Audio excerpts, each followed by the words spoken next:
Now I know why you're all here. It's a very provocative subject right now from either end. Some of you could be inundated with Bitcoin potential, and others are trying to figure out what to do with the Bitcoin that might already exist. So I want to kind of explain to you how Bitcoin or cryptocurrency works in general, some of the challenges for local government, and then I'm going to field a couple of questions to Anne at the end about what the state might be doing in this dimension as well. So I'm sure many of you have already had some sort of request for Bitcoin or similar cryptocurrencies in your community. And the reason is New York State, especially a couple of dozen communities in New York State, have very cheap electric power. That's an area of Plattsburgh.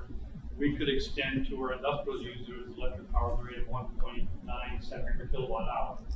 And the cryptocurrency operators very quickly figured out that that's some of the cheapest in the entire planet.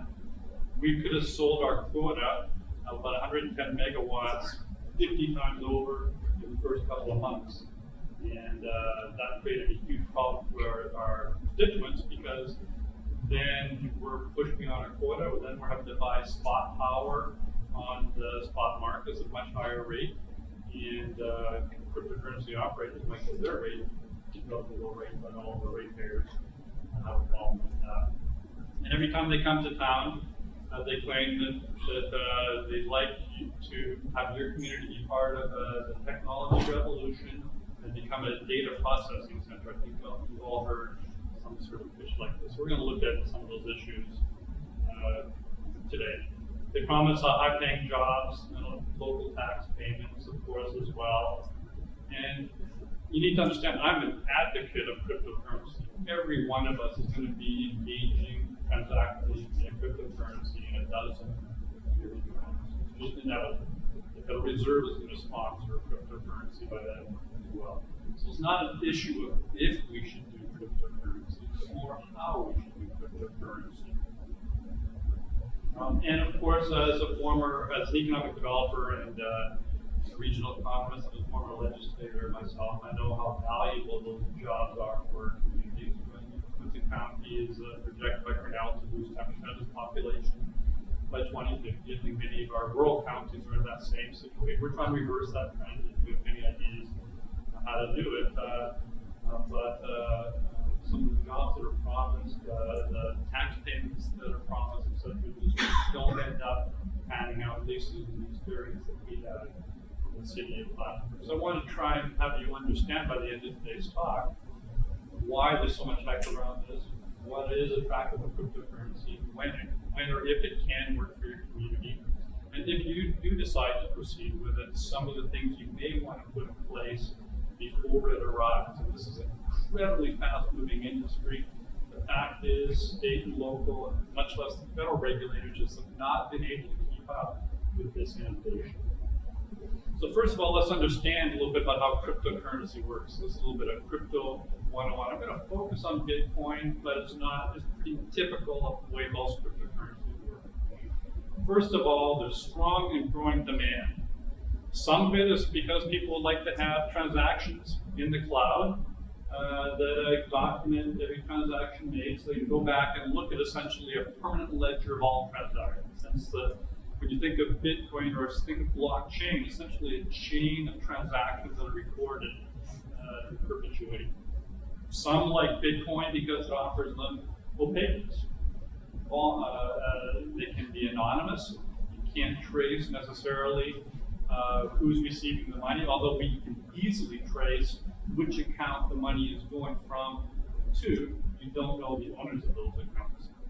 Some like the speculative aspect of it. I've got a professor in my department who speculates in cryptocurrency, just like you might speculate on stocks. In regard to day trading, what you want to, as a speculator, is an instrument that's highly volatile and prices goes up and down a lot. That way you can kind of buy low and sell high. You don't want to speculate on something whose value is never going to vary because there's no profit opportunity. So a lot of people use Bitcoin and cryptocurrency for its kind of short-term profitability as speculative. Some would like to mine instead and make money that way, as you heard just a moment ago.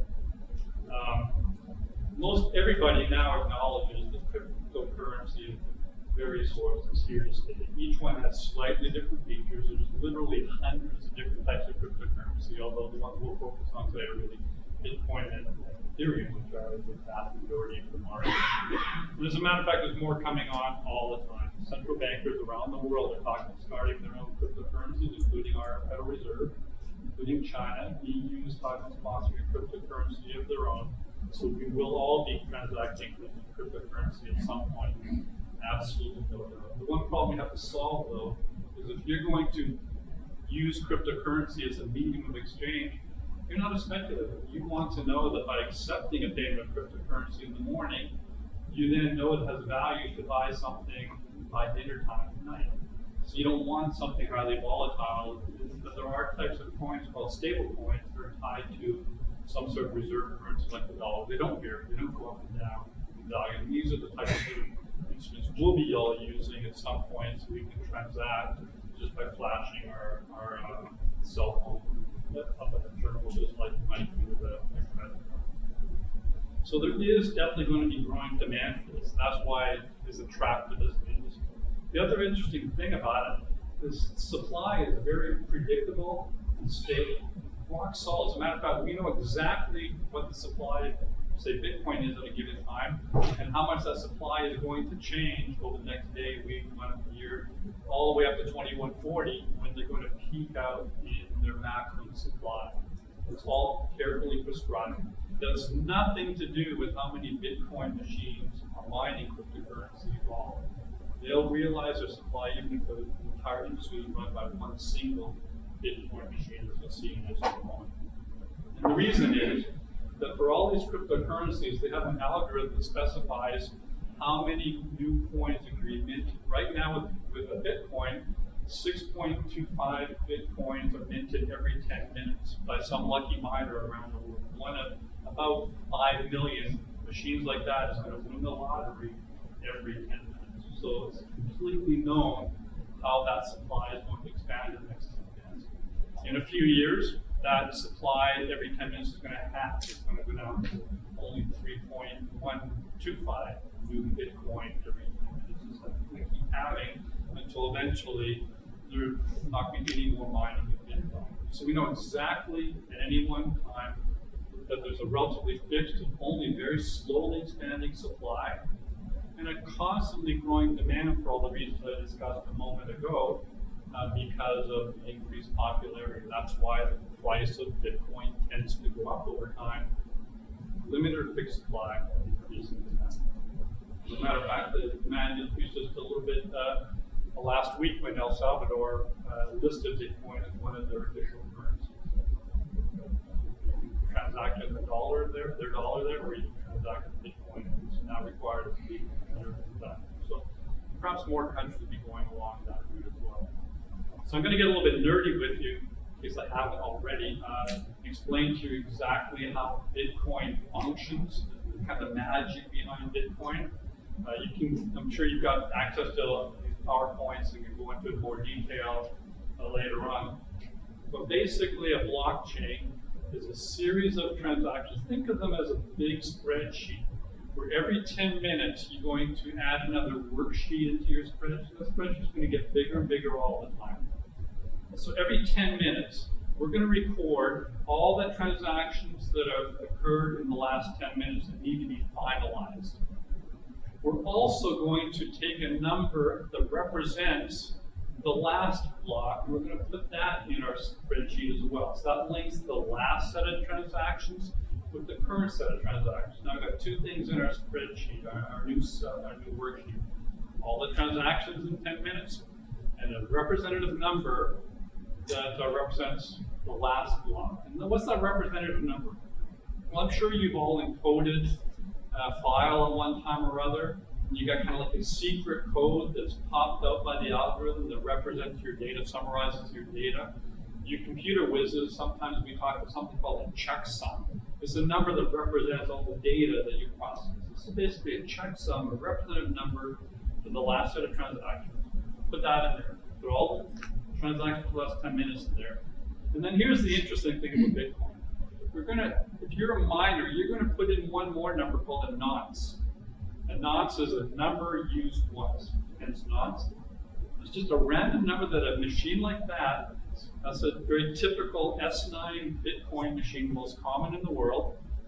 It's going to generate a number, stick that into your spreadsheet as well. So now you got an old number, a new number, really just a guess at this point, all the transactions in the last 10 minutes.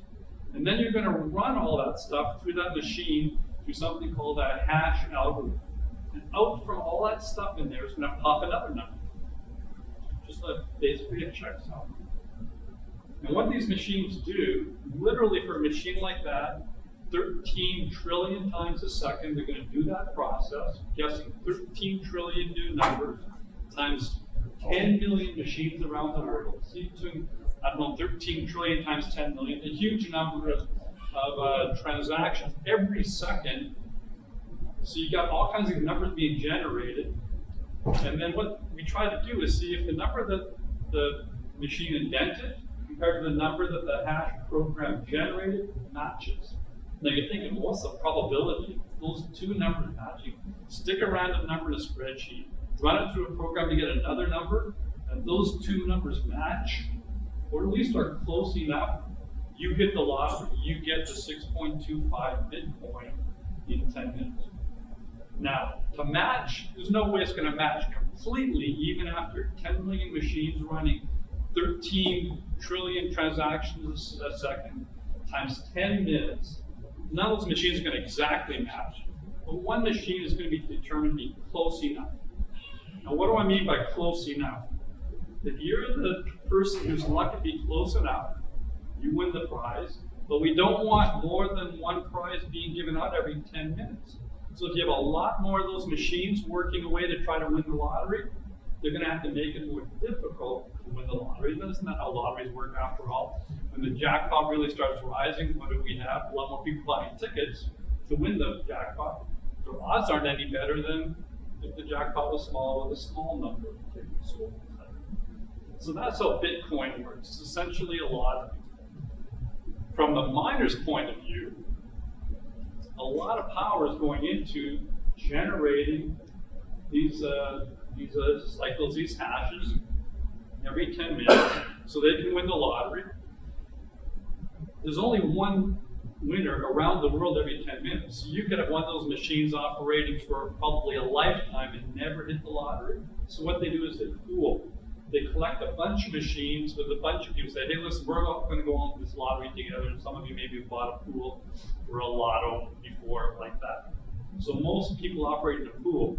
They help with the calculations and they share in the prizes. Okay?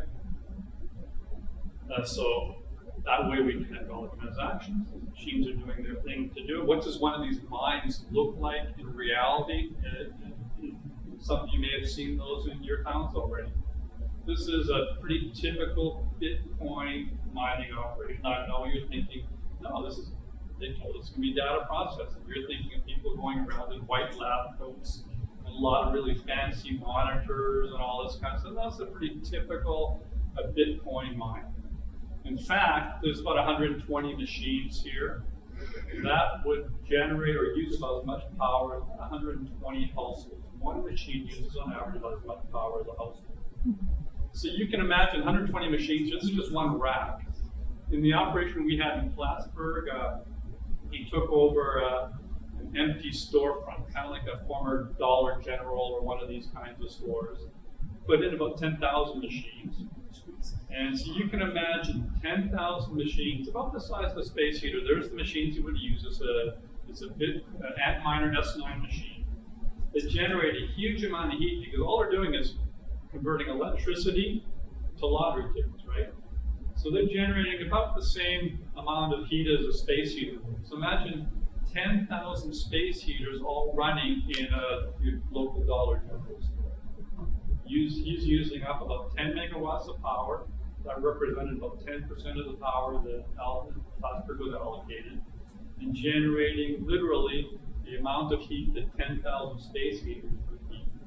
He is having such a problem with his neighbors in the strip mall that he had to get rid of this heat with huge fans on his ceiling. We'll talk about that a little bit later. To suck a lot of heat up to the atmosphere. and it was drawing all the air in from all the adjoining shops in the strip mall. So in the middle of winter, all this cold air was being drawn under the front door of these shops. And they go and complain to this guy and say, listen, I can't keep my shop up at 40 degrees. The guy just pulls out a wad of bills. How much do you want? $10,000? There it is. Jeez. You're going to make more money just being next to me than actually running your enterprise. So this is pretty common for Bitcoin operations. They look very much like that, except on a much bigger scale. Now, actually, Plattsburgh has probably hundreds of Bitcoin operators. That's fine.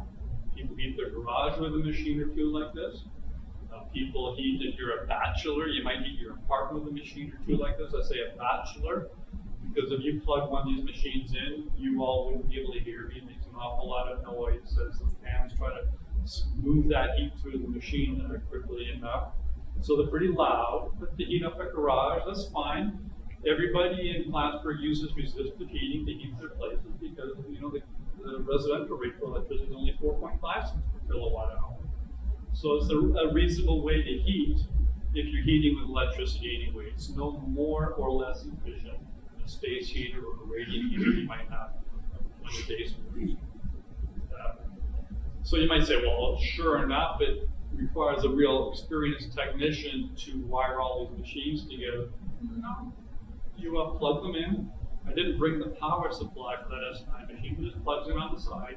You plug them in, starts whirling away. You stick your LAN cord into it, plug it into the Ethernet, just like you would with your computer at home, and you're pretty much there. The last step you need to do is you open up a program on your laptop. It looks like this, and it'll automatically go and find that new Bitcoin machine that just came on your network. And you need to assign which pool you're going to join and where to send the money. And if any of you haven't got a cryptocurrency account yet, you can pull out your smartphone right now, go to Gemini.com and sign up for a wallet, a cryptocurrency wallet. And so you can have a place to park the money that's being generated in that process. So once you plug that machine in, it is up and running within about a minute or two. It doesn't require any sort of technology. So you might say, well, surely if they break, that must be really complicated, expensive to fix. So, I don't know if this microphone goes very far, but I'll bring the machine over here. I asked for a Phillips screwdriver so I could take apart the machine partly for you, to show you the inner workings of the machine. Most all the calculations are done on this little device right here. So this breaks, you just replace it with another. The night watchman who discovered that the red light that was supposed to be on this machine wasn't on, goes and pops in a new card, turns it on, and they're back in business. So they're very cheap and inexpensive to fix as well. How much does that S9 unit cost? You know, that's a really good question. The S9, which is, again, the most common machine, but not state-of-the-art, there's other improved ones over the last few years, you can get for as cheap as about $100 when the price of Bitcoin is low, and it's expensive about $1,500 when the price of Bitcoin is very, very high. Still the same machine, but just economics is behind that, right? So they're pretty simple, easy to fix, easy to maintain, easy to run. It takes no time at all. So there really are no high-tech jobs associated with Bitcoins, not data processing. They're really janitorial security jobs that are being generated with the added caveat that could you replace a board once in a while? If you don't want to replace the board, you just turn off the machine. Somebody will go around replacing the boards every once in a while. Pretty easy task, all standardized parts. So I do want to debunk the whole data process, because every time somebody tells me with cryptocurrency, oh, we're going to get all the data processing jobs, they're making $40,000, $50,000, $60,000 a year kinds of jobs. No, these are $12 an hour security guard jobs. They're essentially generated for the most part. Now, you might have run a whole Bitcoin empire out of one location, so they may have a more complicated screen here that's more optimized, etc. That might be a little bit of high tech for maybe one worker centrally, but they can run these machines from anywhere in the world. So You might generate 2 or 3 of those jobs in your community, but more likely they can be run from another location. So let's talk a little bit more about the advantages of blockchain, how it is being provided, how it might be provided in the future, and then some of the concerns you might have at the local level. First of all, the advantages of Bitcoin are obvious. Imagine a record of every single transaction perpetuity. So you can always go back and see what the transaction was. The ideal for anybody running a supply chain. They can see where the orders were 27 years ago, looking at a blockchain. It's always encoded, always available. It's always available for Bitcoin to the public. You can go in and see every single transaction that was approved over the last 10 minutes. And the reason I say approved is that if you're the one that won the lottery, you just can't claim, hey, I won the lottery. All machines in the world are going to, over a space of about 2 seconds, check your work to make sure you really did have the matching number this second. So an approved system is essentially democratic in Bitcoin, but it doesn't need to be that way. I've been describing the most common way to deliver Bitcoin is called proof of work. That's where a bunch of machines essentially compete against each other in a very democratic kind of way. There's also something called proof of stake, which we'll discuss in a second. But they all do the same thing, a permanent record of all transactions. Whether those transactions are anonymous or public is a different issue. It depends on what you're trying to accomplish with your cryptocurrency. So it could identify real people if they wish it to not be anonymous. But of course, the real attraction of Bitcoin is that those people that do want to keep things secret can. The operators who run these machines are paid in Bitcoin. So we don't exactly know how much, for instance, the operation of Plattsburgh was making. But I did some quick calculations. There's a strong correlation between the amount of power going in and the likelihood of crypto Bitcoin coming out. So I calculated that on average in my city, the largest Bitcoin operator, he's actually turned to be one of the largest Bitcoin operators in the world at that time. It still is. They moved most of their operations up to the casino areas. He was making about $10 million a month from his operation by consuming our electricity and generating Bitcoin. So you can imagine, just pay off a neighbor $5,000 or $10,000 because the use is a little bit of cold air coming in. There's really no problem to him at all. But I say, I guess he's making $10 million because how would you ever know? The regulatory environment in the United States is relatively weak in tracking these transactions. They often pay their workers in Bitcoin, so it's really almost an underground economy often, and that's something that we're trying to obviously change around the world. But the nice thing, that why this is something that's going to be here forever, is that these transactions are recorded forever. They can never be revised because you can see that the numbers that connect the Bitcoin chain or the chain won't work anymore, etc. So it's got all kinds of advantages. But the issue is, do we do this by having tens of millions of machines all running and competing with each other? Or how about if we just have one really well-guarded machine that can't be manipulated? So the second model I just mentioned, having all this done by one machine, and indeed all the Bitcoin in the world can easily be done by that machine right there. Heck, I could take 2 of those 3 cards out, and it could still easily do all the Bitcoin transactions necessary to run the entire network. So the alternate model is called proof of stake. You say, okay, we're not going to have a democratically run system where people vote, machines vote to see whether these transactions are valid or not. Instead, we're going to have the Fed ensure, for instance, that they're not being tampered with and people aren't skimming money out of the system by altering records. So the Federal Reserve, Bank of China, EU are all talking about doing an alternative model called proof of stake. It's not just them, it's Amazon, Facebook, etc. I'll show you in a second. So there's 2 ways to do this, but they all do basically the same thing. Difference is proof of work requires millions of machines competing against each other. Proof of stake requires just one or a few heavily secured machines that aren't prone to being tampered with. So the real issue is, are we going to have a private or a public, essentially monetary system? The issue isn't whether we're going to have a monetary system in the cloud, so it's going to be private or public. And obviously, I think we're going to find there's going to be both simultaneously. There's those who want to be anonymous, who prefer this permanent decentralized system that exists today that allows for the transaction to be relatively opaque. But obviously, if you're a Federal Reserve or a central bank, if you're an IRS or a Treasury or even a local government that wants to ensure that the system is safe, but for tax purposes, you want to make sure people are also paying their income taxes.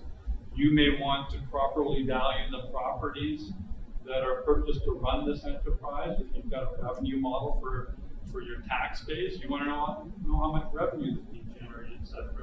So increasingly, entities, public entities, are trying to regulate this. And some are saying, well, let's not regulate it, let's just run it. But there is always going to be at least some of this kind of underground economy going on, because some people do not want to be regulated or monitored. The other nice thing, by the way, of moving to a proof of stake model, especially when we tie it to a currency like the US dollar, is that we kind of get away from the speculative aspect and make sure that everybody knows exactly how valuable that Bitcoin or that currency is at all times, so they can know they've got enough value that it's funding that night. So investment banks, Amazon, Facebook, many other entities, IBM, they're all looking at coming up with some sort of blockchain, whether they also want it in the form of a coin or instead just an internal record within the company of transactions, another story. But certainly everybody is thinking about this. Kind of got a cat and mouse game going on right now with the entities that want to be relatively opaque, like the Bitcoin system, and the regulators that want to ensure it's all being done properly, or maybe you all that want to make sure there's no negative legacies on your community for this kind of stuff. So there's always going to be some sort of market for the kind of proof of work Bitcoin, but I think you're going to see a large conversion more towards proof of stake. One reason is global warming. And this is why China, which up till recently was represented more than 50% of all transactions in Bitcoin, they've essentially banned Bitcoin mining lately.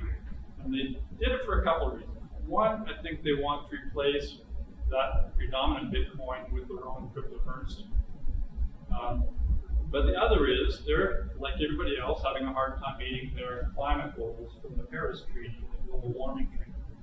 And the easiest way, and I'll show you a graph in just a moment, the easiest way to do this is to shut down Bitcoin. All of a sudden, the electric usage in the world will go down by 3% overnight if we simply decide to do proof of stake and proof of Bitcoin.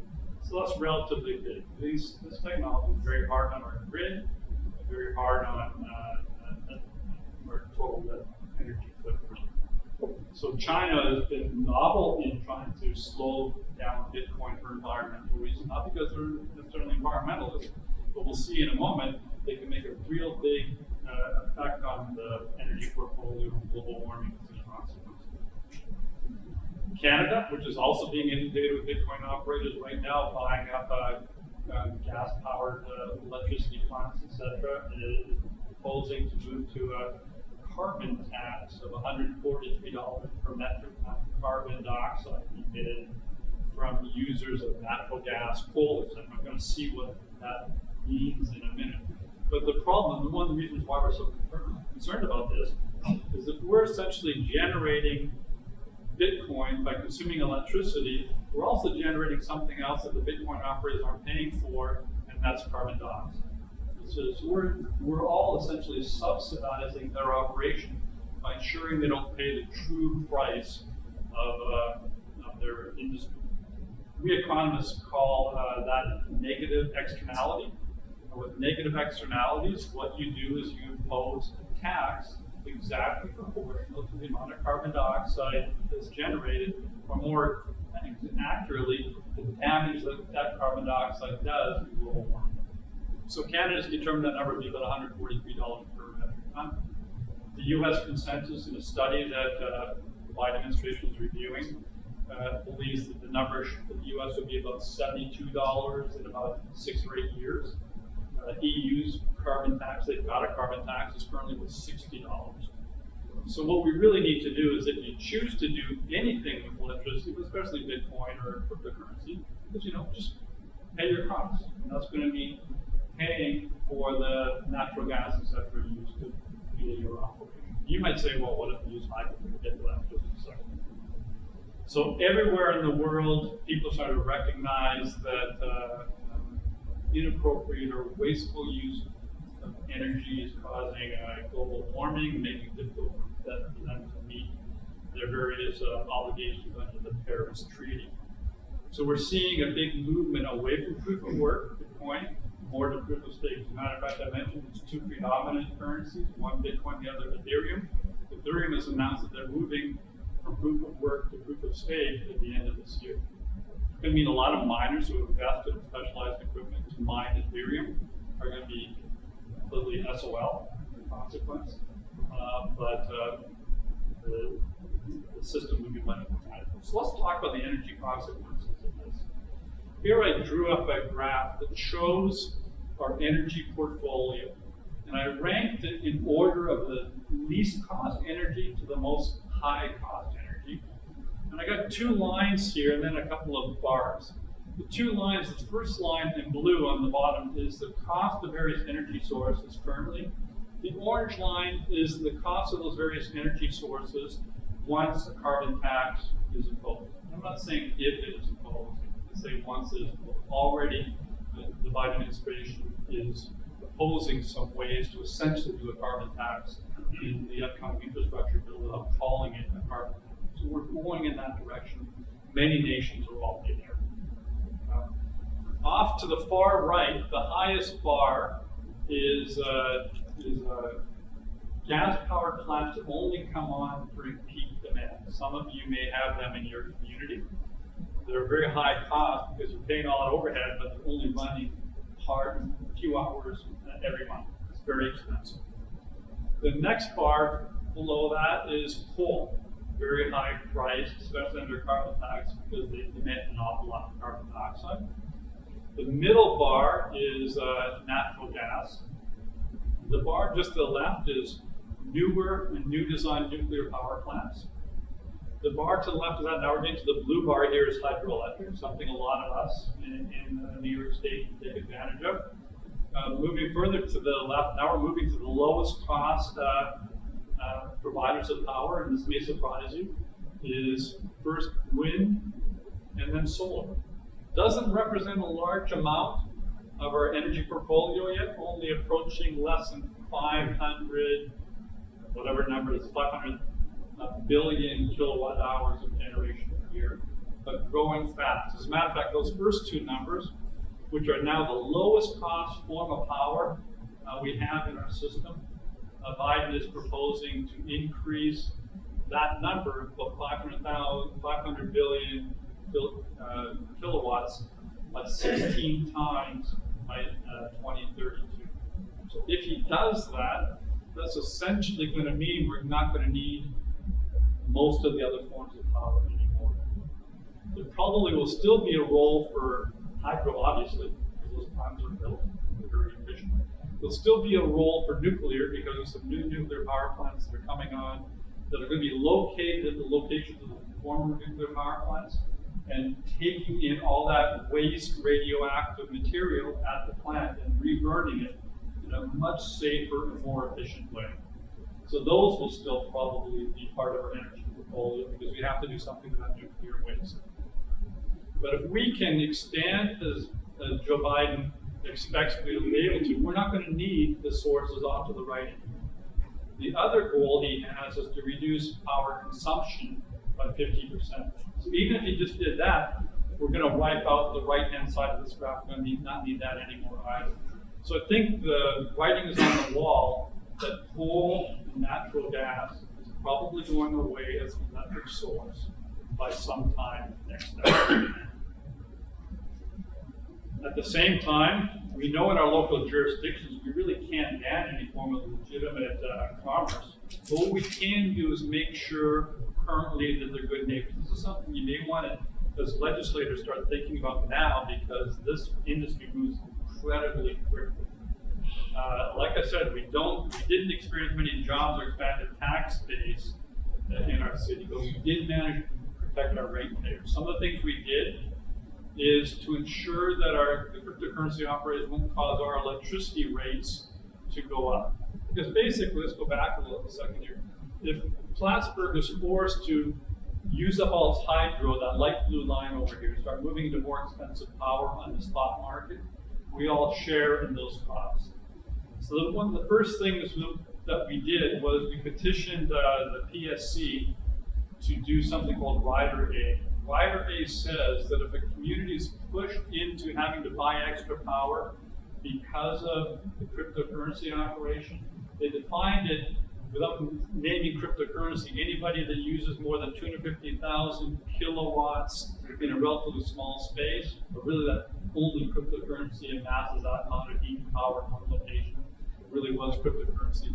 Those individuals have to pay the overages, the additional cost for electricity, so it's not shared amongst the entire rate base. And that was very helpful for our community. We had public hearings, as you can imagine. We had a few industry defenders. We had about 500, people holding up their electric bill saying, "Look what happened here." So we remedied that through the cooperation systems of the state through Rider A. The other issue is noise. These buildings have to have huge fans to dissipate the heat that's being generated, running summer and winter. As a matter of fact, they keep all their doors open also in the summertime because of all the heat. And that you've had industrial area right adjoining a residential, that's going to cause an awful lot of noise. So we looked at our noise code to see what a reasonable noise code is. Not trying to single out any one industry.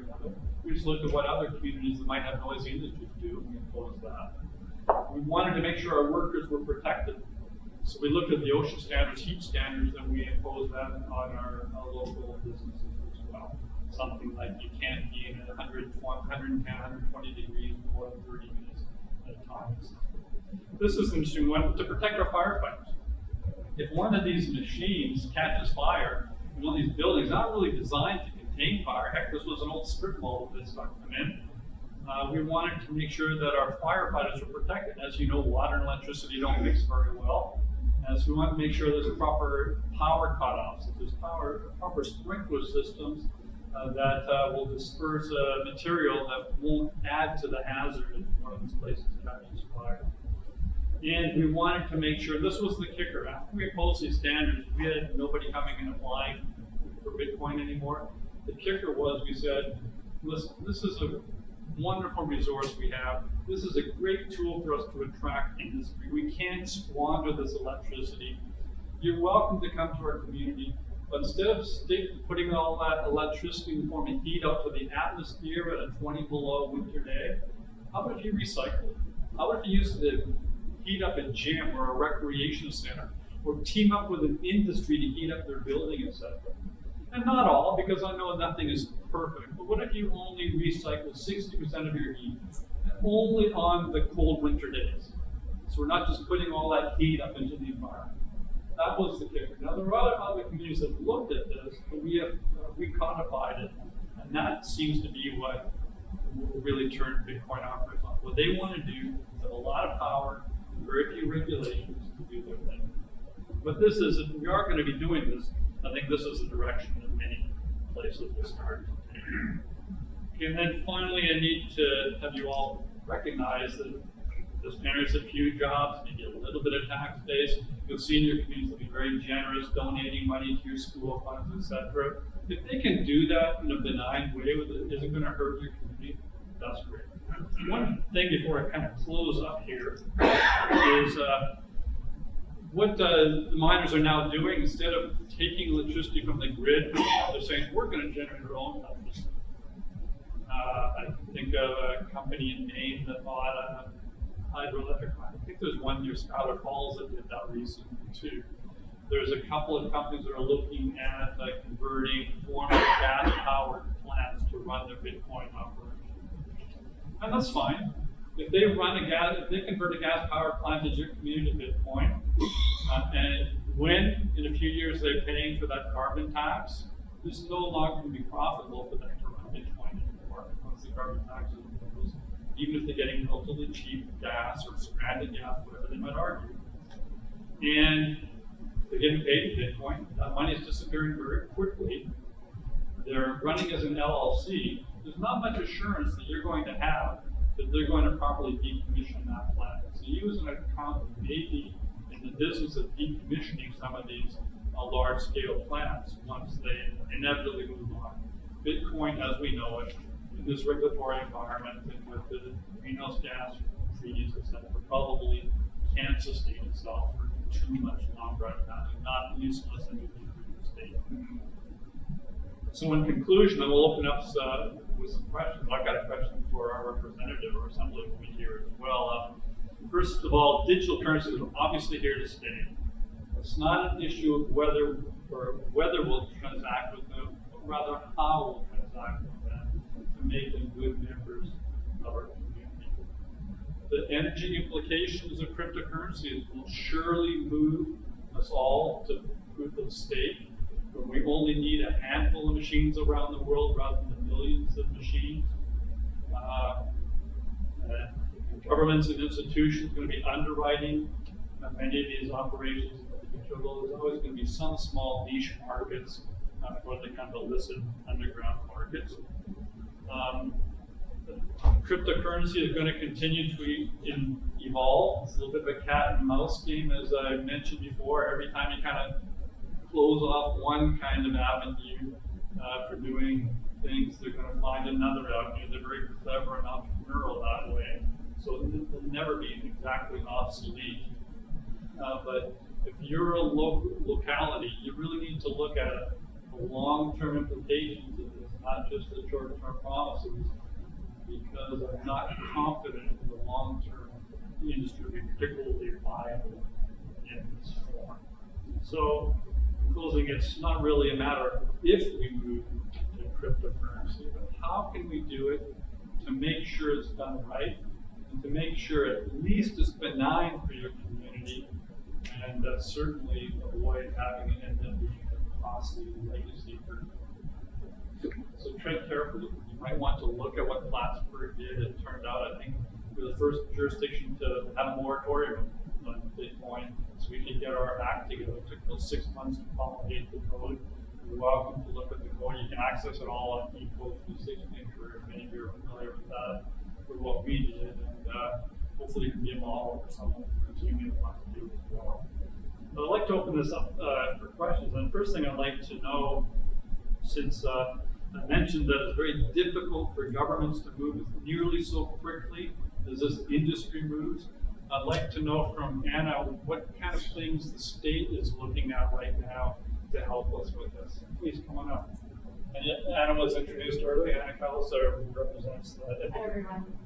I'm going to ask questions. First of all, I want to make sure, how many people in here feel confident that they could describe blockchain technology?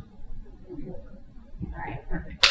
That is where I will start. So very, very, very quickly, think about blocks of information. That's it. It's a block of information. It is a black box. You can put anything you want in that box.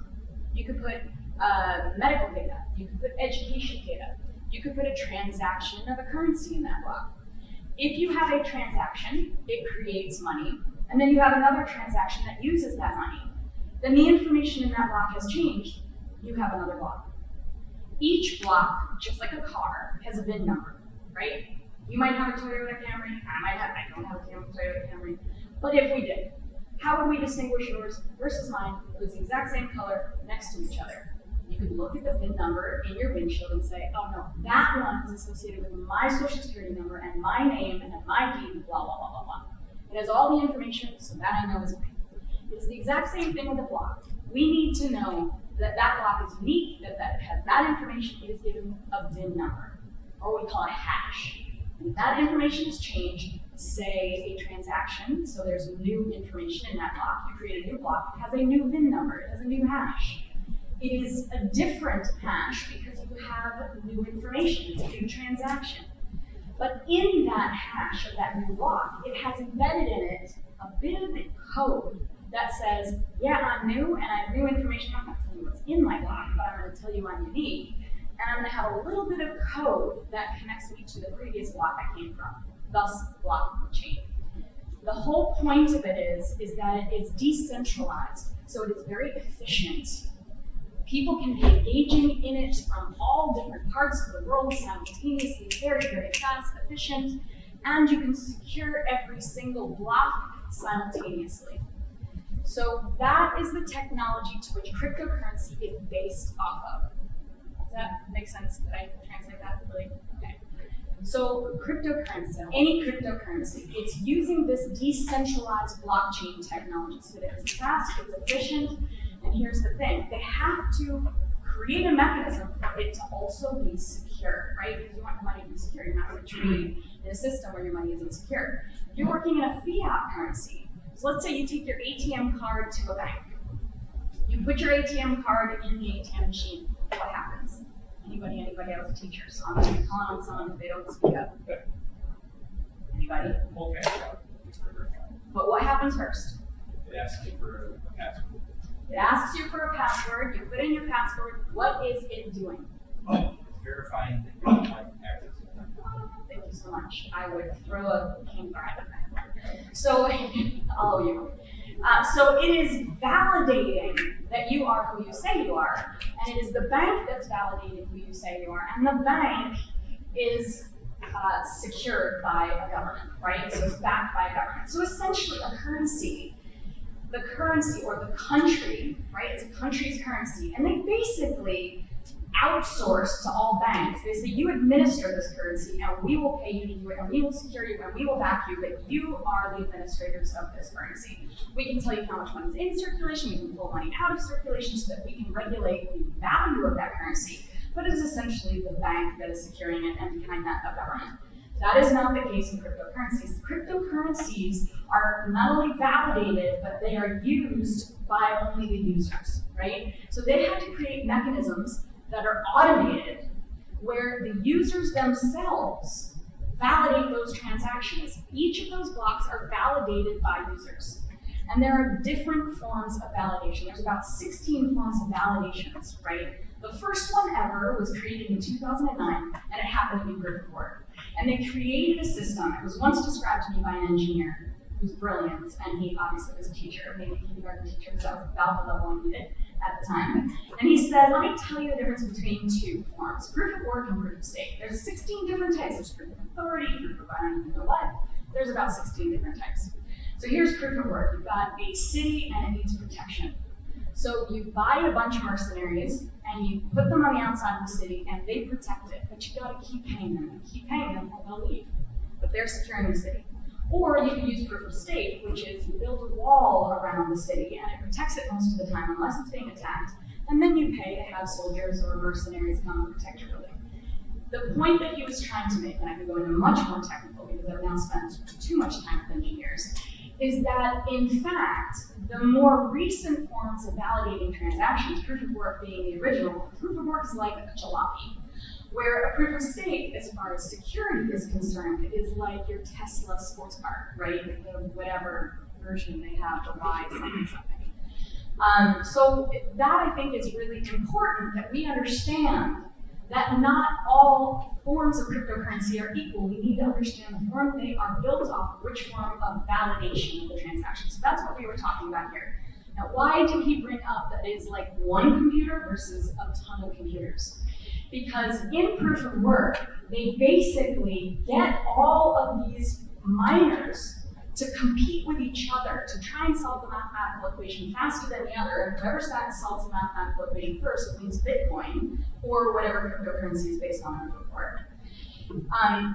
The reason that proof of stake is it only needs one computer, which technically it doesn't, it's actually just as distributed, is because the people who are validating transactions in proof of stake are not competing with each other. The system is designed that the system will randomly select accounts to validate the transaction, so they're not competing with each other. So it is more cooperative and collaborative rather than competitive. And in the competitive system, to make the coins and ensure their value, they make that transaction, that equation that they're competing to solve. So okay, when I said that there was a block and it has been numbered, the way that they get the validation to happen is they also assign a mathematical equation to that block. And then everybody competes to solve that mathematical equation. Whoever solves it first wins Bitcoin. So there's two ways. I use Bitcoin because it is the largest one. There's two ways to gain currency. One is to win it, one is to buy it, right? You can either buy it or sell it on an exchange, a digital exchange, or you can engage in validation. So in proof of work, it is competing with each other, solve the mathematical equation faster, and then you win. Here's the thing about those equations. They get harder over time to make sure it ensures the value of the currency, one. And two, and this is really important, is there is literally no software that can be designed that will give you an edge over me in solving that equation faster. Which means that what is the only way, if there's no software that can be designed, it's just random crunching numbers. How can you get an advantage over me? Anybody? More machines. More machines. You have two machines, I have one machine, you have twice as much of a chance of solving that equation than I do. Thus, the more and more machines. Which is completely different than a system where it's randomly selecting wallets or accounts or nodes, and they validate the transaction into no competition. So Ethereum, when they transition from proof of work to proof of stake, they have estimated that they will reduce their total energy consumption by up to 99.95%. So if you are an owner of a business and your energy usage was your largest expense, which method would you choose? So we have a country, we have just a certain amount of GHG emissions that we can submit or we're a planet.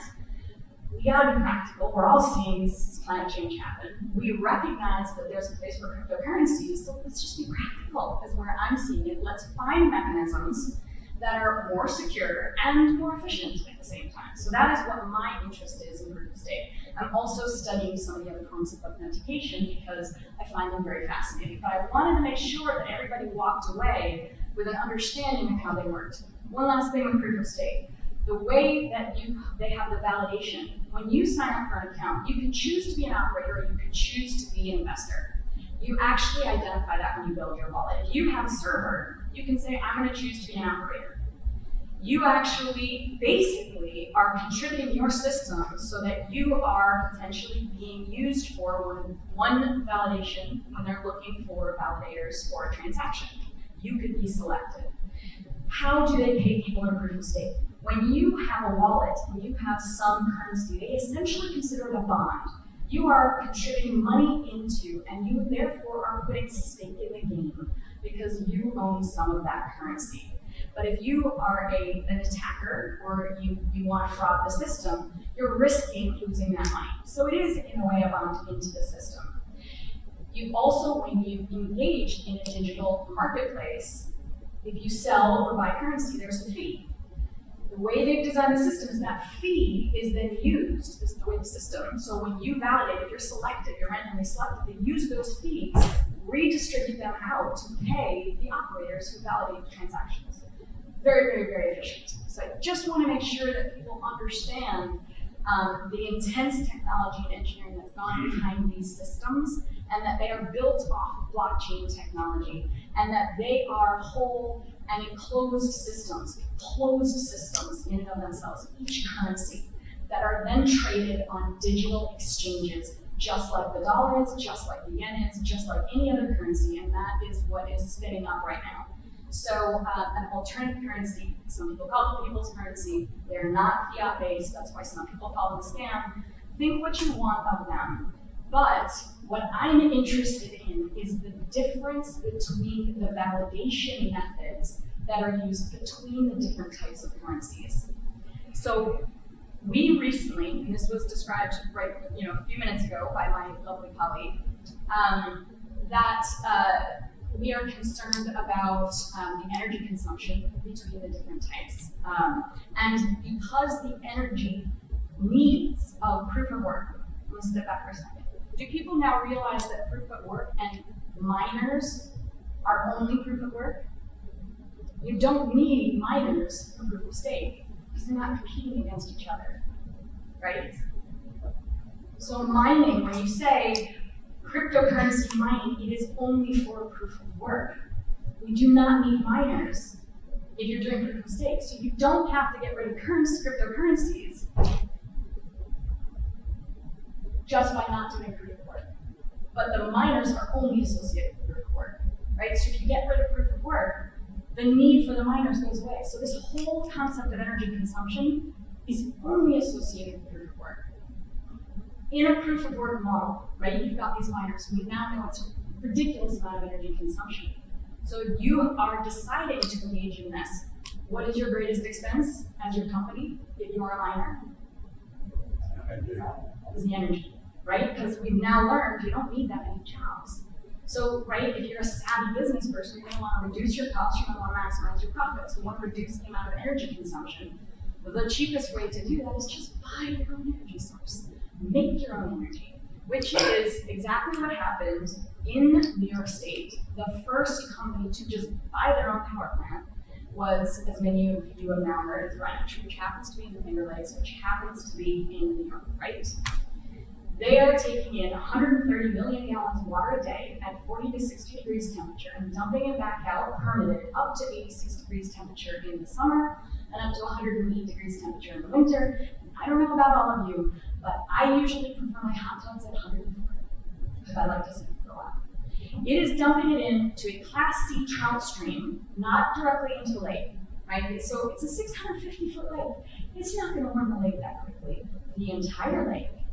But anyone who studied ecology at all knows that if you're dumping it into a Class C trout stream, and trout show signs of stress at 70 degrees temperature, it's not going to make the fishermen really happy, which is why I get calls all the time from fishermen and hunters saying this is the worst thing that they have seen because the fish populations have been declining where they really like to go fishing, which is also a food source for many hunters. So of course, that's actually what brought my attention to this issue because I was hearing from my hunters and fishermen. So I stopped, of course, to evaluate this situation and kind of freaked out, given that it's not necessary. There's other forms that are more secure, less energy consumptive, and it was polluting the lake with this temperature. We've had significant increases in HAZ outbreaks, increases in GHG emissions because the power plant that they bought, because that's what's affordable, is one of the least efficient, the oldest power plants in the state. Right? So what I'm looking at is how do we allow for this technology? How do we allow for cryptocurrency to occur without hurting our environment at the same time? We don't have that data, we don't have that information, but we know it passed the Climate Leadership and Community Protection Act. That is now law. So I have created a bill, and that's what was just asked for me to explain, but hopefully this gave the background, which would put a 3-year moratorium on cryptocurrency mining operations, not cryptocurrency, just cryptocurrency mining operations, only those in power plants and only those that are using fossil fuel. Because we know that the amount of GHG emissions, particularly from the oldest, most inefficient power plants in the state, is a huge risk for us being able to reduce our GHG emissions. So that's one of the bills that you asked me about, which would also require a full environmental impact assessment. So that we can just say, can we please just put a pause? Allow the tech to continue. Can we please just put a pause, collect the data, evaluate that data, and then be smart about how we move forward with this technology. The second one is that a lot of these old power plants have old air permits, which means that these are mothballed. We have 49 mothballed power plants. These are the oldest ones that retired or they went bankrupt, like the Greenwich facility, because they could no longer compete on the market because they weren't efficient enough. So a lot of them still have these air permits, so if they are bought and they're spooled back up, they are allowed to use and grandfather in with the old permits. But in 2012, we all know the Article 10 process went into place, which required more complex and more complete environmental impact assessments, which means that they grandfather in prior to those environmental impact assessments. So the second bill, which is 7768, says simply, if a plant retires, then it should relinquish its permits. And then if someone buys it, they should have to start over again so that they can be evaluated under current law rather than the law that was put in place 70 years ago. So those are 2 ways that we're trying to ensure the system. That was a very long-winded, but hopefully people feel like they can walk away with a bit more understanding of the baseline for cryptocurrency. Well, thank you very much. Sure. Any other questions? Please. Question about your Plattsburgh experience. You spoke about how initially some of these Bitcoin miners, cryptocurrency operators, were billing themselves and were data processors.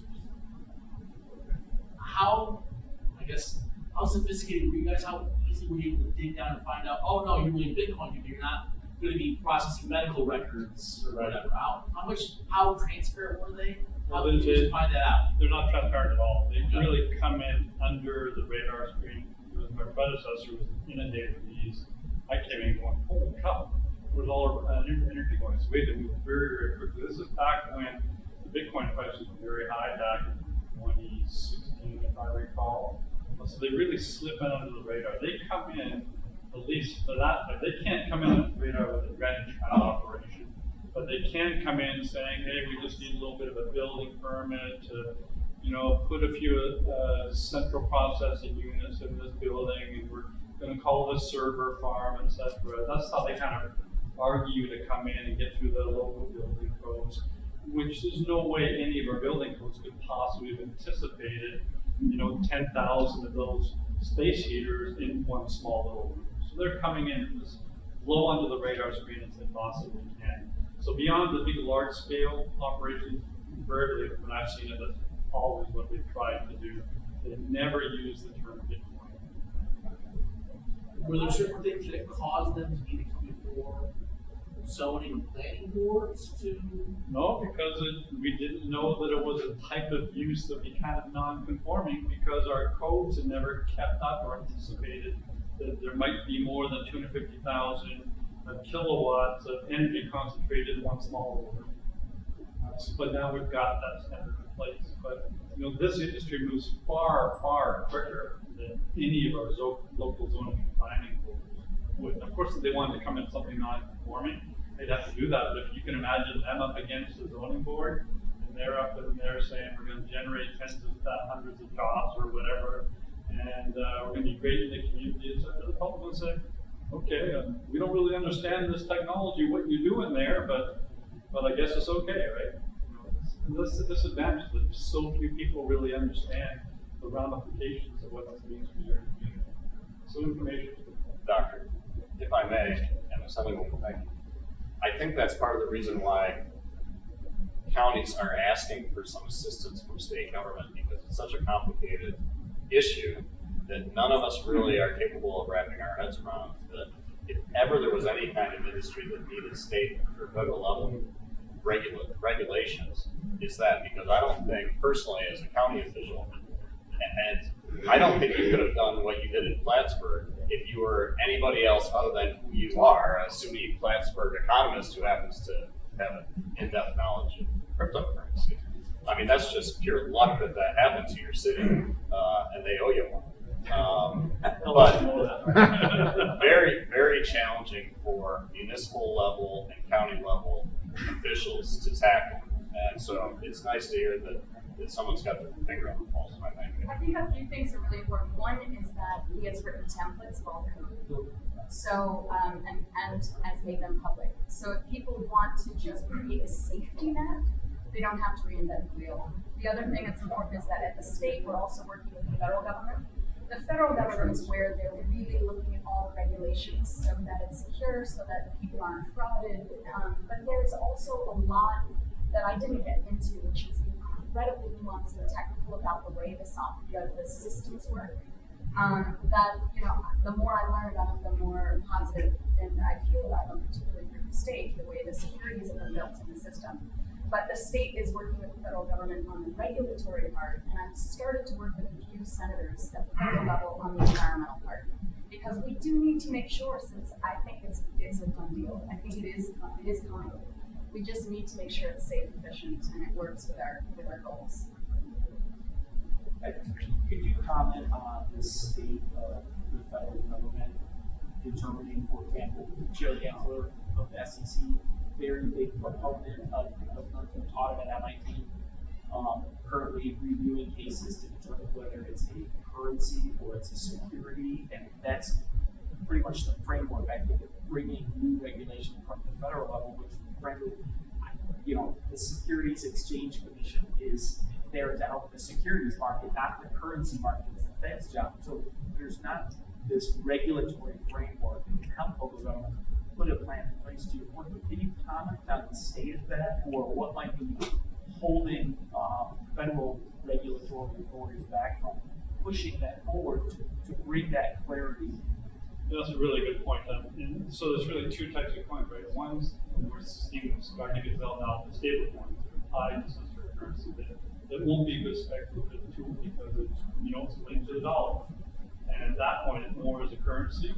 But for most people, including a colleague of mine in my department, he views Bitcoin as strictly a speculative play. It's simply a commodity that fluctuates up and down so much to create profit opportunities. And that's exactly where the SEC or the Commodity Futures Trading Commission ought to be looking at to regulate and protect the public. Protect, you probably got some teenage kids who are thinking, I want to go and play with Bitcoin. And you hear a lot of people making money, but you're guaranteed every person who made money and somebody else who's losing money who's not waving that flag, talking about how much money they've lost. You got a winner's bias that appears to be more lucrative than it is. So that's the type of area where the federal government needs to step in and protect probably unsophisticated investors. I think honestly a big problem is the technology is so fast. So based on my conversations with senators, they're really trying to get caught up with the technology and really understanding it because there's so nuanced. If they made a ruling or they made laws for all of them, since they differ so much, they could actually have significant consequences that we could expect. So at least the ones that I'm talking to are spending a significant amount of time just trying to catch up, spending a lot of time engineers, like I've been doing this for I would say that's something that. Thank you. It feels like the proof of stake is a more controllable system than proof of work. If that's the case, you mentioned the stable or the tied to national currency. Does just setting it up as proof of stake take away a lot of the speculative opportunity? Like when Ethereum makes the shift at the end of the year, based on what you were describing, it sounds like a lot of the speculation gets out of the system because the mining opportunity is no longer component. It's not very You mixed on a explain why really wrong. important point is that we often mix the supply and demand side. The speculative part, the reason why these things go up and down is completely demand driven. It has nothing to do with China turning off the switch that all the Bitcoin machines. Like I say, one machine can take care of all the needs for the industry if we chose to do it that way under the wish. So this is very interesting in that we don't know of another instance where supply and demand are completely disconnected and supply is rock solid and predictable. So all the speculation, the fluctuations, etc., is all on the demand side. But the market doesn't really realize that, right? When they hear, holy cow, fewer Bitcoin machines in China, that must mean, well, in your traditional thinking, that the price of something is going to go up, but supply has got nothing to do with it. So it's really peculiar in that way. So you mentioned China and Bitcoin. I think the stronger reason for China to disallow Bitcoin was because it could keep track of what their citizens were buying. I highly doubt that it's an energy concern when they're opening a coal plant every day. Yeah, but they're going to have to open fewer coal plants at least this way. And I think, like I said, I think they got the ulterior motives. They want to really direct everybody to more at their point. But China, these machines, Antminer, that's a multi-billion-dollar company that invented and markets those machines. They're all built in China, right? And China has really built up this industry. And the other They're thing creating too, their own. that we They're have- they're creating their own cryptocurrency now. Yeah. That's when for the purpose of actually contracting with their citizens are purchasing versus the Bitcoin situation. Right, Correct. they did their control, I've heard that as well, and that they are looking at creating their own cryptocurrencies that are tied to the government. But there's also the discussion that I've had with some of my colleagues is that the interest in controlling where their hydroelectric, which is not something that is infinite, where they're using it to prioritize what the Chinese government wants, and so much of it was being redirected to Bitcoin that it was taking too much of it out of their control. So it was also the usage of the hydroelectric. And that's a really good point too. When I showed you that graph of our energy portfolio ranked by the cost, that assumes that we eventually have a grid that can move the power around. You might need coal plants if you don't have any potential for hydro or solar or wind in your community. But part of the infrastructure plan that Biden's proposing is we need to have a 21st century grid. and we don't right now. We have really a 19th century, almost a Tesla Edison kind of grid, the type of grid we need to more empower us with solar. That's a big part of the picture too, is not being able to move electricity around. Same with our renewables. The second part was, are investors moving into cryptocurrencies as a hedge against inflation? Oh yeah, absolutely they are. Every big investment house has cryptocurrency operations now. Some of them are talking about starting their own cryptocurrency. First of all, thanks for the information.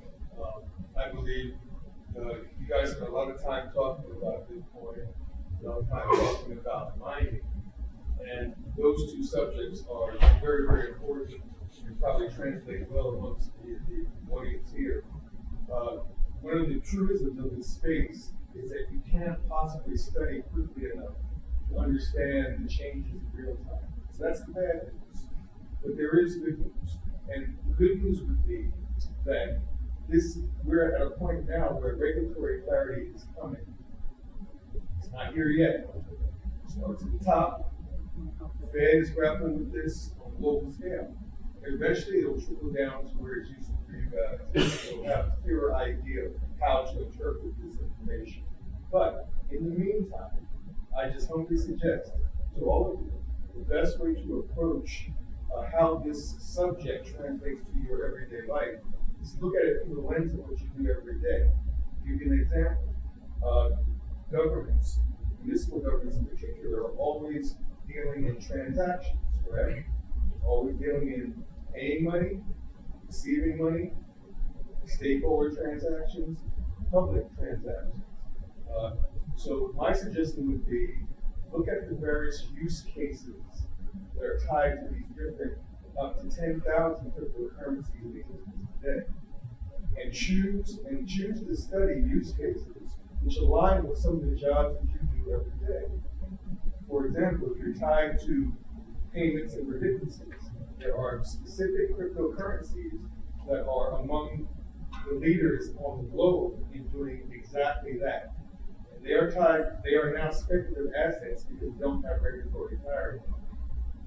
Very shortly, you mark my word, we will be in a new form of a new world where some of these assets will now be based upon utility use case and not pure speculation.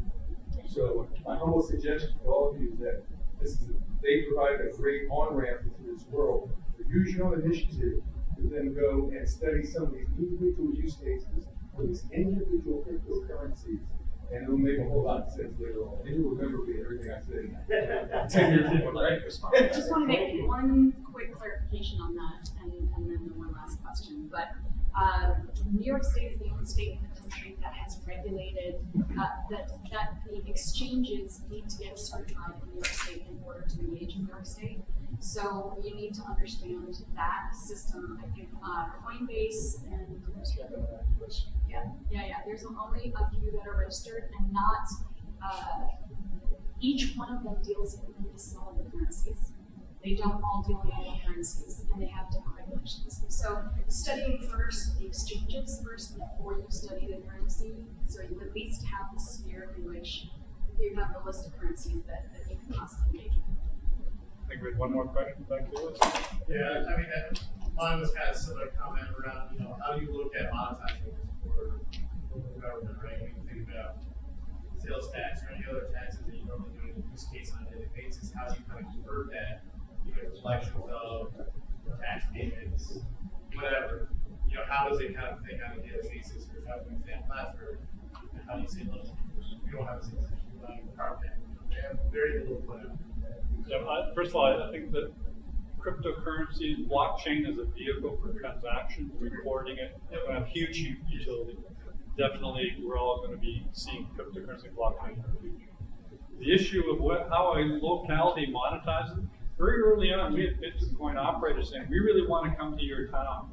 And we're not going to buy property because we don't know if we need to move our little trailer off to another community because electricity, but I didn't say it that way. But so we realized that it's very difficult for you to monetize it in the form of a higher tax base. There's no sales tax, etc. They don't own their property. They have very few workers. So who pays the schools taxes? Who pays the roads when these guys are in operation? They say to you, is there some other way we can give you money? Can we just write you a check? Because they want to come to our community, and they recognize there's nothing in it for us ultimately in this industry.